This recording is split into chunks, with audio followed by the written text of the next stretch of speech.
Are we at one of those moments in history in which there is the necessity for a new world order? I think the new world order is emerging, and with it the foundations of a new and progressive era of international cooperation. There's a need for a new world order. President Bush said, and it's a phrase that I often use myself, that we needed a new world order.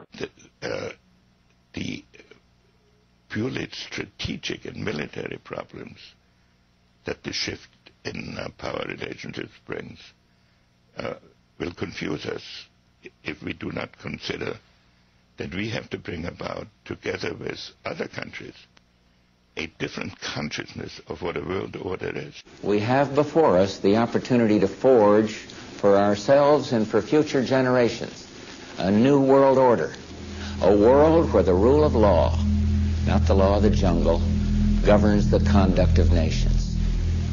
When we are successful, and we will be, we have a real chance at this new world order.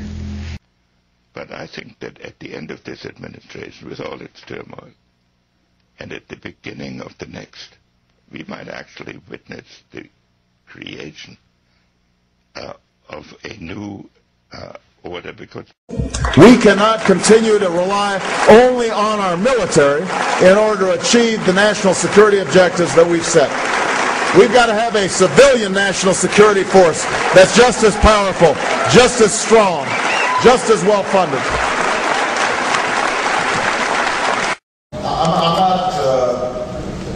The Council on Foreign Relations, I don't know if I'm an official member. I've spoken there before. It basically is just a forum where a bunch of people talk about foreign policy. And so there's nothing, there's no official membership. I don't have a card or, handshake or anything like that. We've got to give them a stake in creating the kind of world order that I think all of us would like to see. If you turn on the television for 10 minutes, there is no doubt that Obama is the candidate favored by the controlled corporate media. Yes, he is anointed. It is an endless worship fest, and I watched him in Europe quite a bit over the weekend on C-SPAN raw footage. He is bumbling. He doesn't know what he's talking about. I know a lot of high school seniors in government class that could speak more eloquently than him, and that is upsetting to me. You're exactly right. But the choice that's being made is, of course, being made by Wall Street, and it's being made by our old friends, the Trilateral, Rockefeller, Bilderberger, Council on Foreign Relations, Rand Corporation, Chicago Schools, Skull and Bones, Ford Foundation, you name it. They have all lined up behind Obama in a way that is unprecedented. You've got a unified oligarchical front now around Obama. McCain is barely mentioned. Hillary Clinton was swept aside. Others swept aside. An example is McCain lands in New Hampshire, and there's one reporter and one photographer. Everywhere Obama goes, thousands. Now, and you're exactly right. And there's a reason for this, though. Why do they support Obama? What's the reason? It is because he is the puppet who is most puppet. He's like Bush, who they know they can fully control.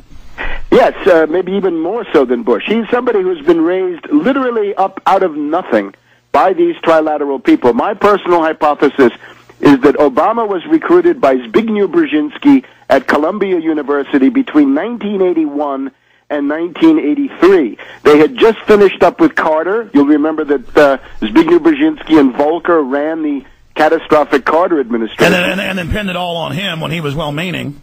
Yes, and that's also an aspect of why they've chosen Obama, because Obama's not well-meaning. Obama is a boiling cauldron of hate. But back there in Columbia in 81 to 83, they were looking around for a puppet, a Manchurian candidate, assets, and of course they had a broad choice. Didn't have to be just Obama. They picked others to deploy into a political upsurge in this country approximately now, 2008, 2010, 2020. And Obama was one of the political properties that they picked up. So they have been grooming him and indoctrinating him. By the way, I'm backing you up. Dr. Dennis Cuddy has done a whole book on all these famous people. When they're in college, they'll be in the lunch line, and David Rockefeller will be there, or Zbigniew Brzezinski will be there, or Henry Kissinger. They go pick who they want. And that, I think, that is my thesis, is that that's what happened with Obama, and therefore all the wonderful coincidences and magic events of his life are guided by that fine trilateral hand behind the scenes. But now ultimately, why do they need him today? Basically two things. The entire phase of Islamofascism, war on terror, post 9/11, I believe is exhausted. I think they're gone into a new phase. The fake environmental, Malthusian, the Russians are a threat.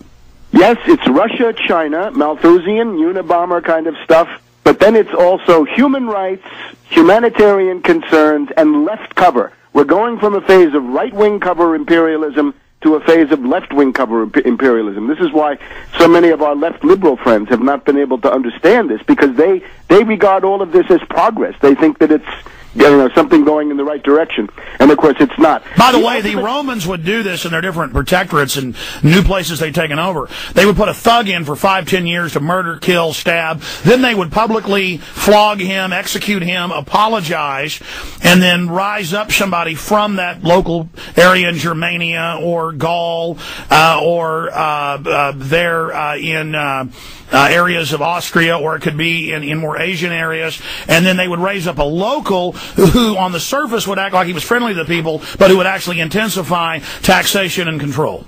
Excellent. And in the case of Brzezinski, you can say this is the Hegelian dialectic. This is one of those cases where you can actually see the Hegelian dialectic at work. Brzezinski's teacher is a guy called Carl Friedrichs. And so he has a degree in Hegelian dialectic. Yes, and Friedrichs is a historian. He wrote The Age of the Baroque. He's a historian of the 30 Years' War. As a professor of the Hegelian dialectic. Yeah, and Brzezinski is a student at McGill University with this guy and of course, with others. And essentially what they've said is you can't keep going with the right-wing stuff. You can't do Bush-Cheney neocons. Right now here in Washington, Bush-Cheney neocons are finished. They're out. They have no influence. They're a laughingstock. They're going to jail. They're done. And their policies are out, too. And we could go through that.